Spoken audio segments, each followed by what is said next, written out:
বিবাদী bug, Patuli, এবার যাদবপুর, ফের শহরে দেহ উদ্ধার।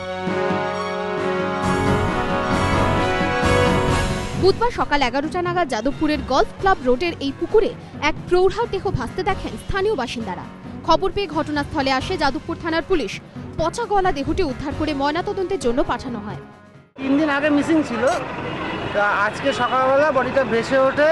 পাড়ার ছেলেরা দেখতে পেয়ে থানায় ফোন করেছিল। থানা থেকে আসার পর বাড়ির লোকজনকে খবর দেওয়ার পর বডি তোলার পর আইডেন্টিফিকেশন হয় যে ওনারদের আত্মীয়। পুলিশ সূত্রে জানা গিয়েছে, মৃতার নাম গীতা নাথ, বয়স 50। প্রিন্স আনোয়ার শাহ রোডের বাসিন্দা এই প্রৌঢ়া দিন দুয়েক ধরে নিখোঁজ ছিলেন।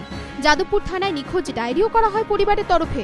মৃতের পরিবারের দাবি, গীতা নাথ মানসিক ভারসাম্যহীন ছিলেন। তবে গীতা দেবী নেহাতি মানসিক অবসাদের জেরে আত্মহত্যা করেছেন নাকি তার মৃত্যুর পিছনে রয়েছে অন্য রহস্য, তদন্ত করে দেখছে পুলিশ। পার্থপ্রতিম ঘোষের রিপোর্ট, এবিপি আনন্দ, কলকাতা।